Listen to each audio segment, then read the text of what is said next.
Hello আমার দুষ্টু প্রিয় মিষ্টি বন্ধুরা, তোমরা সকলে কেমন আছো? বন্ধুরা, আজ তোমাদের মাঝে নতুন একটি লাগালাগির গল্প নিয়ে চলে আসলাম। বন্ধুরা, গল্পটি শেষ পর্যন্ত দেখলে আপনার দাঁড়িয়ে যাবে, আপনারা হাতের কাজ করতে বাধ্য হবেন। চলুন বন্ধুরা, গল্পটি শুরু করি। কেটে গেল আরও 1 মাস। এই মাসটিতে আমি পড়াশোনা নিয়ে অনেক ব্যস্ত ছিলাম। ঢাকা বিশ্ববিদ্যালয়ে এডমিশন টেস্ট দিলাম। ভাগ্য বোধহয় এবার সায় দিল, আমি চান্স পেয়ে গেছি। মা-সহ পরিবারের কেউই বিশ্বাস করতে পারে নাই, মিডল মার্কা স্টুডেন্ট কি করে দেশের সেরা বিশ্ববিদ্যালয়ে চান্স পেয়ে গেল। মানুষ যখন মন থেকে কিছু চায় সেটা সে হাসিল করতেই পারে। সকাল থেকে ইশারা বাড়ি শোরগোল পড়ে আছে। মুনতাহা আপুকে দেখতে আসবে। আমিও খুব ব্যস্ত। সারাদিন টুকটাক যতটুকু সম্ভব মা চাচিদের সাহায্য করলাম। বিকেলবেলা মুনতাহা আপু ঘরে সাজুগুজু করছেন। আমি বসে বসে দেখছি। আজ মুনতাহা আপুকে খুব সুন্দর লাগছে। আমি তাকিয়ে আছি। মুনতাহা, ঝিনুক। মেয়েদের কি এক যন্ত্রণা, তাই না? সৃষ্টির সেরা জীব, কিন্তু বিয়ের বাজারে ঠিক মেয়েদের পশুপাখির মতো মনে করে, গুণ কর্ম বিচার করে না। সুন্দরীদের সবসময় আগিয়ে রাখা হয়। অদ্ভুত সব নিয়মকানুন, দায়বদ্ধতার মাঝে আমরা মেয়েরা চিরকাল আবদ্ধ। আমি ভাবুক হয়ে জিজ্ঞাসা করলাম, এমন বলছো কেন? সুন্দরীদের আগিয়ে রাখা মানে?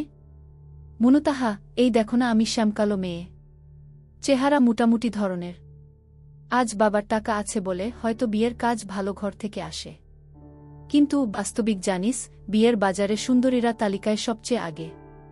তারা যদি তাদের চরিত্র 10 জনের কাছে বিলিয়ে দিয়ে আসে, তাও পুরুষ তাদের জন্য পাগল। ভালোবাসা সবসময় এই সুন্দরীদের জন্য বরাদ্দ। আর সমাজের কালো মেয়েরা সারা জীবন নিজ তালিকায় থাকে। এদের এত এত ভালো গুণ, কোয়ালিটি থাকার পরে বাবাদের টাকার বিনিময়ে বিয়ে দিতে হয়। তবুও তারা নিজেদের পুরুষের কাছে ভালোবাসা পায় না। তুমি এমন ভাবছ কেন? সব পুরুষ একরকম হয় না। অবশ্যই এমন পুরুষ আছে যারা মেয়েদের সুন্দরের থেকে সরলতার প্রেমে পড়ে, ভালোবাসে। তারা বাস্তবিক খুঁজে, কল্পনা নয় গু। মুনতাহা আপু একটা মলিন হাসি দিয়ে বলল, হয়তো। তবে কি জানিস, তুই অনেক লাকি যে বাড়িতে জন্ম হয়েছিস, সে বাড়িতেই থাকবি। কোথাও যেতে হবে না। সমুদ্র ভাইয়ার মতো একজন মানুষ পেয়েছিস, নিশ্চয়ই কোনো ভালো কর্ম করেছিস। আমি কিছু বলবো তার আগেই বর চাচি এলো। বল মুনতাহা, হয়েছে তোমার? চলো। ঝিনুক, মুনতাহাকে নিয়ে এসো। কথাবার্তা আর এগোলো না। মুনতাহা আপুকে নিয়ে বর চাচির পিছনে যাচ্ছি। ছেলেপক্ষের সামনে মুনতাহা আপু বসে আছে। আমি সিডির দিকে দাঁড়িয়ে আছি। ছেলেপক্ষের সামনে যাই নাই, মা বারণ করেছে। ছেলের বাপ চাচারা এসেছেন। ছেলেরা 1 ভাই 1 বোন। ছেলে বড়, সে ঢাকা শহরের নামকরা কলেজের প্রভাষক, নাম ওমর ফারুক। নামের মতোই দেখতে সে। মুনতাহা আপুর সাথে ভালো মিলবে। Perfect couple. ছেলের পরিবারের বড়রা সবাই এসেছেন, তার সাথে চাচা ও বাপ চাচাদের নিজস্ব বিজনেস আছে। ভালোই আর্থিক বলা যায়, শেখ বংশের সাথে টক্কর দেওয়ার মতো। আমার মন টিক টিক করে লাফাচ্ছে, খুব করে চাচ্ছে যেন মুনতাহা আপুকে তাদের পছন্দ হয়। এটা সেটা কত রঙের কথাই হচ্ছে। হঠাৎ বড় চাচি ডাক দিল। আমি এগিয়ে যেতেই ভালো করে নজর পড়ল সবার উপর। বড় মা মুনতাহা আপুকে আর ছেলেকে একটা রুমে নিয়ে যেতে বলল, তাদের একান্তে কথা বলার জন্য। মুনতাহা আপুর রুমে ছেলে আর মুনতাহা আপু মিনিট 5 কথা বলল। দুজনের মধ্যে কি কথা হয়েছে জানি না, তবে দুজনের মুখেই লজ্জা লজ্জা একটা ভাব। অবশেষে মুনতাহা আপু আর ওমর ফারুক ভাইয়ার ছেলে বিয়ে ঠিকঠাক হয়ে গেল। আগামী সপ্তাহে তাদের বিয়ে। কেটে গেল এই সপ্তাহটা। মুনতাহা আপুর সাথে তার হবু বরের সেই ভাব জমেছে। একবার মুনতাহা আপুকে জিজ্ঞাসা করেছিলাম, ছেলে কেমন? মুনতাহা আপু সেই লজ্জা পেয়েছিলেন এবং ভুল স্বীকার করেছিলেন। তিনি সেদিন বলেছিলেন, সব পুরুষ একরকম হয় না, সবাই সৌন্দর্যের প্রেমে পড়ে না, ব্যতিক্রমীও আছে। ওমর ফারুক দুলাভাই তাদের মধ্যে একজন। আমাদের বাড়ি সুন্দর করে সাজানো হচ্ছে। শেখ রংমহল সত্যি সত্যি রঙে রঙিন হতে চলেছে। ইতিমধ্যেই সবাইকে দাওয়াত দেওয়া শেষ। আত্মীয় স্বজন আসা শুরু করেছে। কাল গায়ে হলুদ। মানুষের কোলাহল, আমি সত্যিই বিরক্ত হয়ে গেছি। বাগানের দিকে চেয়ার পেতে বসে আছি। মানুষের কর্মকাণ্ড দেখতে বরাবর আমার ভালো লাগে। এর মধ্যে সমুদ্র ভাইজা আমার পাশে চেয়ার পেতে বসল। তিনি বিয়ের তদারকি করছেন। সমুদ্র, খুব বিরক্ত হচ্ছিস তাই না চড়ুই? সমুদ্র ভাইজা স্মিত হেসে উঠল। বলল, কয়েকটা দিনই তো, মুনতাহার বিয়ে হয়ে গেলে আবার ও নির্বতা। আমাদের যখন বিয়ে হবে এরকম ধুমধাম চাস না?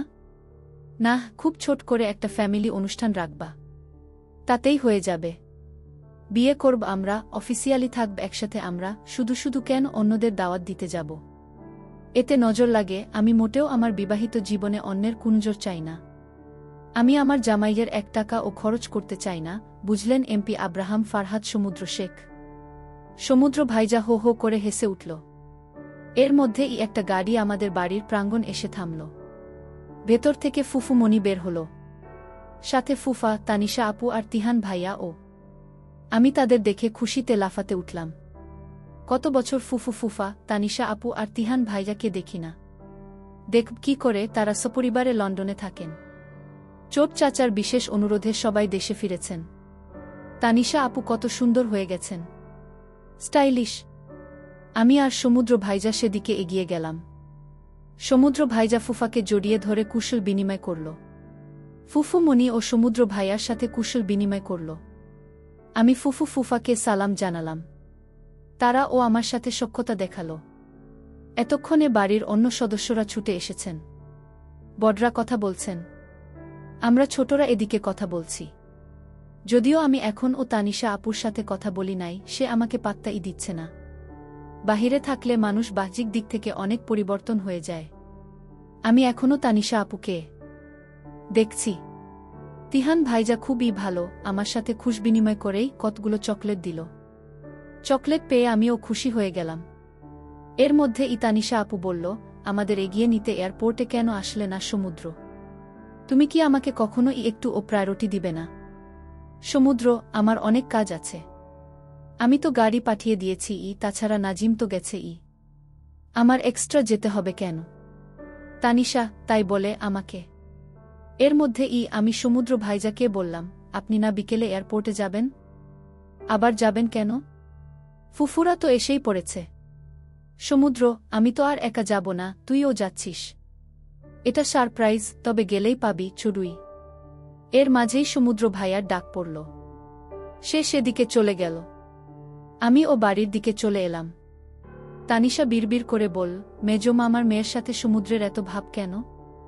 যাকে ছোটবেলা থেকেই ভালোবাসি তার অন্যের সাথে এমন সখ্যতা কলিজা দহন করে ফেলছে আমার। আপ টু ডাউন এমন কিছু হলে ঝিনুককে মেরে ফেলব, ব্যাপারটা দেখতে হচ্ছে। এখানে এসে এমন কিছুর আঁচ পাবে সে জানত না। খুব রাগ হচ্ছে তার, দপাদপ হেঁটে বাড়ির দিকে গেল। এর মধ্যে ইশাকিনা এখানেই লেগেজ নেওয়ার জন্য দাঁড়িয়েছিল। সে সব কিছু শুনেছে। সে হিহি হিহি করে হেসে বলল, ঝিনুক তো সমুদ্র সাহেবের প্রাণ, জানমান সবকিছু। আমনে কোনো ক্ষেতের মূলা? সমুদ্র ভাইজা জানলে আমনেরে 10 ঘাতের মলা শামুক খাওয়াইব। আমার মামাতো বোন মারিয়া এসেছে। মেহরাব ভাইয়া ও এসেছে। মামা মামি ও নানিও এসেছেন। সবাইকে সবার মতো রুম দেওয়া হয়েছে। আমি আর মারিয়া এক রুম শেয়ার করছি। পাশেই তানিশা আপুর রুম। সে নিজের রুম কারো সাথে শেয়ার করবে না। বিকেলবেলা আমি সাদা একটা 3 পিস পরে রেডি হয়েছি। সমুদ্র ভাইয়া গাড়িতে অপেক্ষা করছেন। সাদাতে মেয়েদের নাকি খুব স্নিগ্ধ লাগে। চুলগুলো ছেড়ে দিলাম, হালকা মেকআপ করলাম। আমি দ্রুত বের হয়ে গেলাম। বিকেলে সবাই বাগানে বসে আছে। আমি বের হতেই সবার নজর আমার দিকে পড়ল। সমুদ্র ভাইজা আমার দিকে তাকাতেই আমার খুব লজ্জা লাগল। মাথা নিচু করে দাঁড়িয়ে রইলাম। এর মধ্যে আমার নানি আমার দিকে এগিয়ে এলো, মাশাআল্লাহ বলে মাথায় হাত বুলিয়ে দিলেন। সমুদ্র ভাইজা আমার দিকে এগিয়ে এলো, বল, মাশাআল্লাহ চড়ুই, চল। আমি আর সমুদ্র ভাইজা গাড়িতে বসলাম। গাড়ি এয়ারপোর্টের উদ্দেশ্যে যাত্রা শুরু করল। তানিশা সবকিছুই পর্যবেক্ষণ করছে। রক্তিম চোখে তাকিয়ে রইল গাড়িটির যাওয়ার পানে। চোখ দুটো দিয়ে যেন আগুন বের হচ্ছে, এই যেন বিপদ আসার সবচেয়ে ভয়ঙ্কর সংকেত। তানিশা বিড়বিড় করে বল, কেন সমুদ্র কেন? সেই বুঝ হওয়ার পর থেকেই দেখছি এই ঝিনুককে তুমি আগলিয়ে রাখো। ঝিনুক সুন্দর, মানছি, আমিও তো কম নাই। তোমার প্রতি রাগ করে আমি দেশ ছেড়েছি, তোমার জন্য আমি নিজেকে সব দিক থেকে সাজিয়েছি, তবুও আমার প্রতি তোমার কেন এত অনীহা? চলবে।